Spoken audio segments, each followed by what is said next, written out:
my own practice of meditation has very much been a very eclectic approach, meaning that I've gathered bits and pieces from here and there, wherever I felt inspired when I heard monks talk about meditation. And so I've patched my own practice together with these various skillful means that I've heard from the various teachers that I've met over the years. And I've just practiced in a fashion of trial and error, and just to see what works for myself.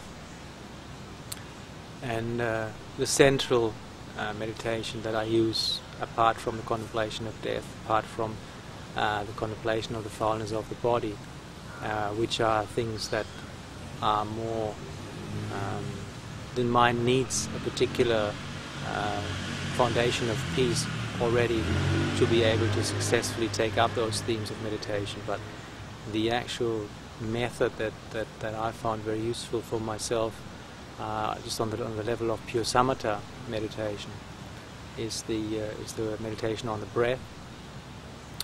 However, I always found that the breath, being a very subtle object, and the Buddha on many occasions saying that meditation on the breath presupposes a high degree of mindfulness and a lot of wisdom, something that I can surely test for, because I found the Thai forest tradition's approach to anapanasati useful for me, which is the use of a meditation word or a mantra alongside with the breath. And I've experimented with different mantras myself, and I still use different ones from time to time, the main one, however, being the traditional word Buddho, obviously being the name of the Buddha, in whom I have a lot of faith as a Buddhist, obviously.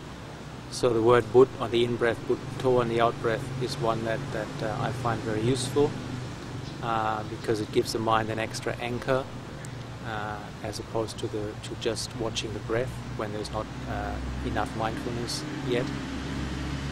However, to start the meditation, I again collected a few other bits and pieces from here and there, and there's a monk, Tanpo Lee. His method is one that is somehow based on an Indian yogic meditation, based on the chakras, various energy centers in the body. And the various other teachers have taught similar methods.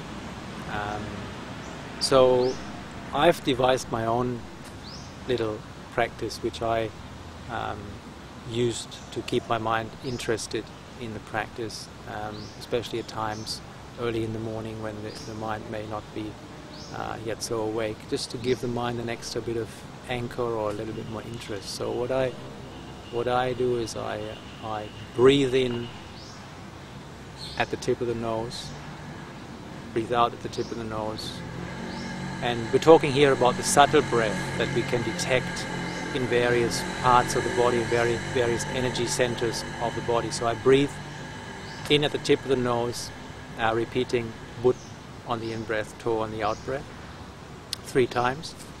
Then I breathe in at the forehead, repeating the word Dhammo, Dhammo, Dhammo on the in and out breath 3 times. Then I breathe in at the top of the head, breathing in Sangho, Sangho, Sangho.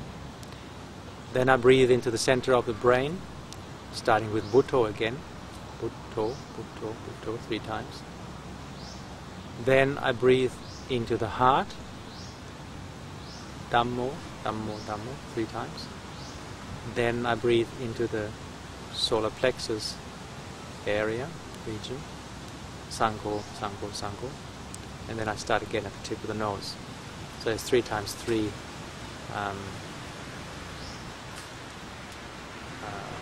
ways of breathing in into different parts of the body. which the effect it has, it's a very soothing effect. It has a very calming and cooling effect.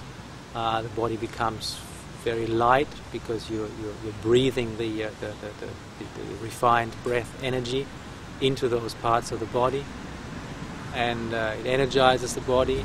It wakes the body up, wakes the mind up, because it has to actually do something. And only when I've done that circle, maybe 1, 2, 3, sometimes 4, 5 times, however many times it takes, to know that I have attained enough mindfulness to reduce the amount of work that I give to the mind, where then I usually revert to the simple Buddho. However, I find that the breathing into the heart region for me works better than breathing in at the tip of the nose, just because the heart is the seat of emotion, and I am an emotional person. I feel I have a strong sensation in that area, sometimes also due to metta or loving kindness meditation. So it feels very good breathing into the heart region, breathing out of the heart region. And so I stay there, breathing in there, Buddho, Buddho, for another while. And that can sometimes be quite a long time, until either the breath or the mind settles down, or it doesn't settle down. If it doesn't settle down, I just stay with that, and I'm quite happy and content with that. And if the mind does settle down, eventually the meditation word falls away, leaving the breath very clear, very precise, very predominant in the mind. And then it becomes, at that stage, it should be easy to watch the breath without a use of any other meditation word. And at that time, I still breathe the breath into the heart region, but eventually there comes a point where the actual quality of knowing the breath prevails over the physical sensation of the breath in the region of the heart, which is the time when the meditation starts to really take off, because there's a shift starts to take place where the mind, the mental aspects of the experience of the breath become more prevalent. So the aspect of knowing, which is the essence of the mind, if you like, the quality of knowing. So, and that's usually when the mind either settles down or doesn't settle down.